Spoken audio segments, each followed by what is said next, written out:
On this edition of Early Look, I'm going to be previewing the UFC 292 main event for the bantamweight title as champion Aljamain Sterling defends his belt against Sean O'Malley coming up here August 19th. It is right around the corner. Really excited for this one. Really anticipated fight. And if you've never watched the show before, I'm going to go through a bunch of different stats, a bunch of different intangibles, and then I'll give you my pick at the end. Some of this stuff may have relevance, it may not. That's for you to decide, and we can discuss this fight at the end in the comments section. Let's do a quick tail of the tape. The current champ Sterling, 23-3. Sean O'Malley, 16-1, 34 years old compared to 28, 5'7" to 5'11", 71 to 72. So O'Malley going to be younger and a little bit bigger in this fight. But let's start first with the Funk Master, Aljamain Sterling. Another 5-round fight for him. This is going to be fight number 6 for him as a 5-round fight. So that's one thing to keep in mind. First 5-round fight for Sean O'Malley. I mentioned it there. 34 years old, 5'7" with a 71-inch reach. So no advantages for Sterling in this fight physically other than fight experience. He's the current bantamweight champion. He's a BJJ black belt. He trains out of Sarah Longo and sometimes at Syndicate MMA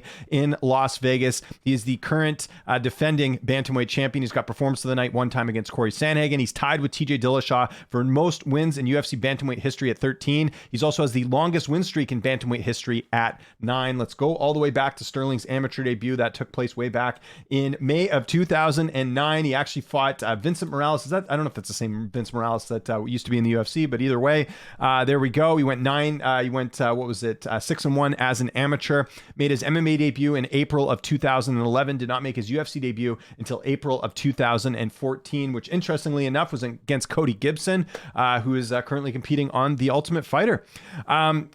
Sterling has gone 15-3 in the UFC. He's got 7 stoppage victories. Some notable wins for Aljamain Sterling in his UFC career include Renan Barão, Miles Johns. It's Brett Johns, who was undefeated at the time at 15-0. Defeated Cody Stamann, which was a good win at the time. Stamann was 17-1. Also has wins over Jimmy Rivero, Pedro Munoz. Corey Sandhagen, still the only fighter at the time of recording this to finish Corey Sandhagen. Corey Sandhagen's fighting this weekend. But right now at the time of recording this, he has the only stoppage win over Corey Sandhagen, and he's got 2 wins over Petr Yan. That first one, personally, think should have been a no contest, but what are you going to do there? Had the win over TJ Dillashaw. Got to mention that, even though Dillashaw wasn't even close to healthy in that fight. And then Henry Cejudo, really good win in his last fight. And we'll talk about the scorecards on that one in 1 second here. He's got a couple losses in his career. Brian Caraway, Rafael Sunsao, which was a split decision, as was Caraway. And then he got finished by Marlon Moraes. It's the only time that Sterling has been finished in his career. He's had a couple close fights in his career, Sterling, that is. We mentioned it there, the Caraway and the Sunsao fight. Went back and looked at the media scorecards for that one. And you can check those out at MMADecisions.com to find out how the media scores those fights. If you go back and look at it there, it was UFC Fight Night 88 back in May of 2016. 11 media members scored the fight for Caraway. 13 scored it a draw. 1 scored it for Sterling, so probably had the right result there. Then the Sunsao Sterling fight, went back and looked at that. That was UFC on Fox 23 back in January of 2017. 14 media members scored the fight for Sunsao. 1 scored it a draw, and 3 scored it for Sterling. So those 2 were split decision losses, but clearly the judges had that one right. And then his last fight against Henry Cejudo, I know there's a lot of people who felt like that could have gone either way. It was razor close, but I went back and looked at the media scorecards. A little bit surprised by this. I'm going to read the results. This was UFC 288 back in May of this year. 21 media members scored the fight for Aljamain Sterling, just 2 scoring it for Cejudo. So again, most feeling like that was the right call, with Sterling defending his title successfully against Henry Cejudo. He's had a few layoffs in his career, Sterling, that is, going from he's supposed to fight Mitch Gagnon, Canadian guy, way back in October of 2014. He had an injury there. Supposed to fight Rafael Sunsao back in December of 2016, had an undisclosed injury there. Supposed to fight Petr Yan back at UFC 267, had a neck injury there. So he was out for a while, didn't end up fighting till April there. And then the Dillashaw fight just ended up getting rescheduled. But lately he's been a lot more healthy, but I know he had obviously the neck issues as well. We talked about the close fight. We talked about the injuries. We talked about the layoffs. Let's get to some stats here. Aljamain Sterling's stats are pretty impressive here. Significant strikes landed per minute, 4.78. His striking accuracy is at 52%. His takedown defense is at 58%, so not getting taken down that much. And by the way, I looked at these stats from the last fight to this one. They have gone up a lot after that win over Henry Cejudo. His significant strike defense is at 58%. That's pretty good. His takedowns landed per minute is 2.02. So that's pretty good. That might be key in this fight if he's looking to take this to the ground. His takedown accuracy, though, only 24%. Part of that was probably because he fought Cejudo, who's got exceptional takedown defense. So I think those stats got changed a little bit. And then his takedown defense is at 45%, although I don't know if O'Malley's going to try and get this to the ground, but he might. We'll see what happens there. So that's pretty much everything you need to know about the Funk Master, Aljamain Sterling. Again, quite the resume, and the way he's been going, if he keeps this up, he might go down as one of the best bantamweights in history, but he's got to fight Sean O'Malley first. Let's get into Sugar Sean, shall we? Sean O'Malley there, you can see 16-1. Did not get an interview with O'Malley ahead of this fight, but I did speak to his coach, Tim Welsh. If you guys want to check that out, that is on this channel. You can see it there, 16-1 with 1 no contest for O'Malley. He's got 11 knockouts, 1 submission, and 4 decisions. He's also got a no contest. He's the number 2 ranked bantamweight.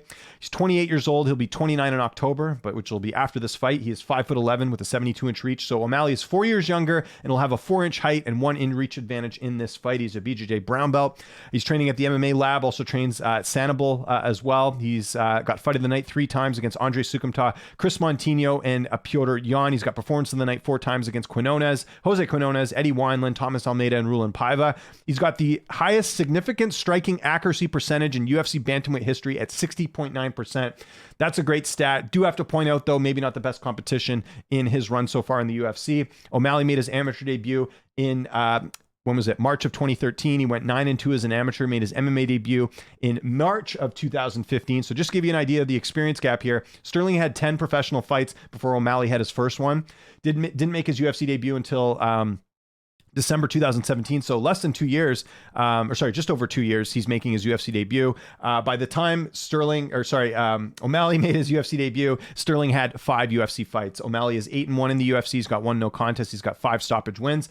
Some notable wins include Eddie Wineland. He's a vet who fought for a title. Got to include him in there. Thomas Almeida, decent vet who I think he's retired actually. Paiva, I think, was ranked at the time, so that was a win. And then got the no contest with Pedro Munoz, which isn't a win, but Piotr Jan is definitely the biggest win of his career, but a very close fight. We might as well get into the judging on that one. Went back and looked at MMA decisions on that fight with Piotr Jan. It's the only close fight he's had in his career. That was back at UFC 280 last October 2022. 1 media member scored the fight for Sean O'Malley. 23 scored it for Piotr Jan. So again, a lot of people feeling like that might have been a robbery, or at the very least a very close fight here. So just keep that in mind when you're kind of looking at quality of wins for Sean O'Malley. O'Malley's had a few injuries in his career. He was supposed to fight Jose Quinones first way back in 2018, but he had that wasn't an injury. He had the USADA violation. So he had a long layoff, people forget, way back when. And then he had the first, I think it was the Chito Vera fight, was flagged by USADA for that as well. So that was the longest layoff of O'Malley's career. So if you look at the going from the Andre Sukumta fight to the Quinones fight, there was a 735-day layoff in between there. So to his credit, I'm sure if O'Malley was more active, we would have seen more, we would have seen better competition that he fought along the way. So that is one key thing that I think people forget about, is that he had a 735-day layoff between the Andre Sukumta and Jose Quinones fights. Had a bit of a layoff going from also the Paiva fight to Munoz. There was a 203-day layoff. And then going into this fight, like I mentioned there, fought Jan last October. There will be a 301-day layoff by the time he fights Aljamain Sterling, the second longest layoff he's had in his UFC career.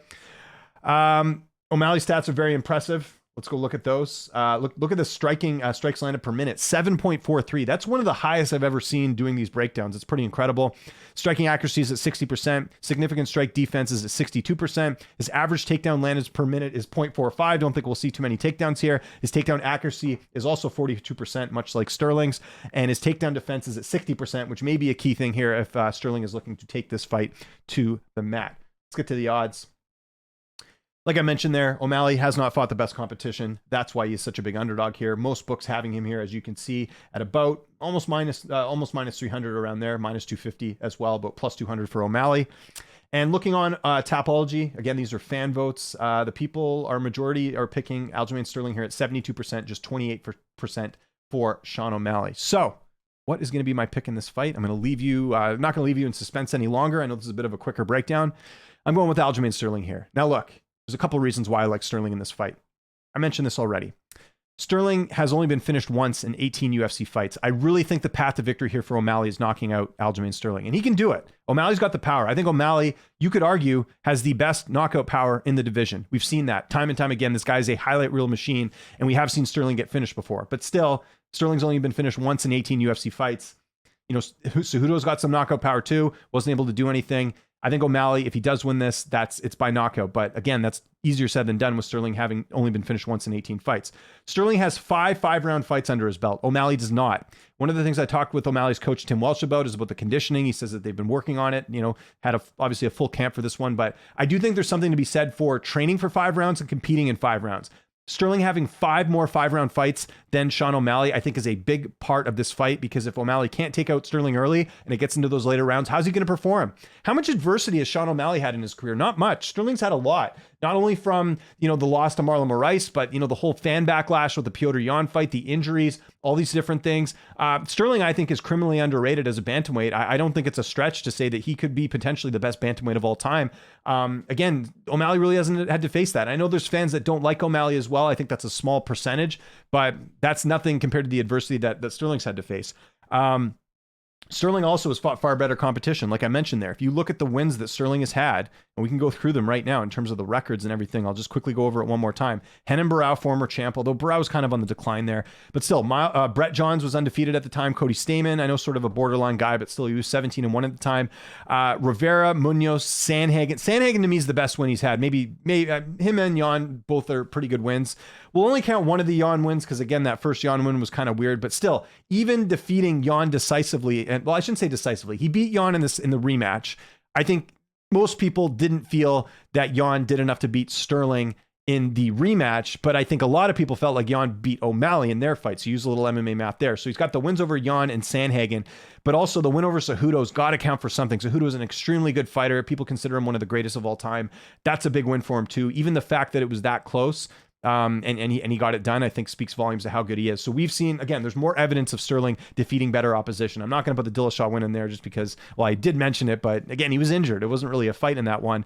And also Sterling's, again, ground game is very, very, very good. I mentioned him being a black belt there. I don't think O'Malley's going to submit him. I think, again, what it really boils down to for me in this fight is I think O'Malley has one way to win this fight. I think Sterling has a couple different ways. I could see Sterling winning a decision. I suppose O'Malley could win a decision too, but I think more likely would be the knockout. I think that would be the game plan here. You don't want to go 5 rounds, especially when you don't have the experience there. And I think with Sterling, again, I think he can probably submit O'Malley. He might TKO him if the fight gets late, but I think submission's more likely here. So I'm going to go 4th round submission for Aljamain Sterling to get it done in this fight. What I think will happen is I think O'Malley will tire out a little bit in those later rounds. I think Sterling's going to land a lot of really good shots. Again, his head movement, his technical striking is very good. I think he'll eat some of the O'Malley shots early on, but I think he'll survive those. And I think as the fight goes on, I think Sterling's cardio, I think Sterling's 5-round experience will pay off, and you'll see a late submission. Would not surprise me either if he goes to the distance with Sean O'Malley as well too. But I just think Sterling gets it done. And again, I think, with Sterling being a little bit more active as of late too, the layoff, all this stuff, I think Sterling takes this. So my official pick is going to be Aljamain Sterling by 4th round submission over Sean O'Malley. So I want to know what you guys think in the comment section below. Who do you think is going to win? And if you're picking O'Malley, I'd love to hear how you're picking him to win. Do you think it's by knockout? Anyone out here think O'Malley will win a decision? I could also see that happening. Maybe an O'Malley submission, although I highly doubt it. But yeah, I'm going to go Aljamain Sterling here to to defend successfully his bantamweight title in the main event of UFC 292. If there's any other fights you want me to preview that are coming up, let me know. Just know that most title fights, I do preview already, and some of the big fights as well. We did Ian Gary and Jeff Neal on this card as well too. That's an interesting fight. So just keep that in mind. I'm James Lynch. Follow me, TikTok, Instagram, Twitter, and Threads at Lynch on Sports. I'm James Lynch. Thanks so much for watching, and I'll see you next time.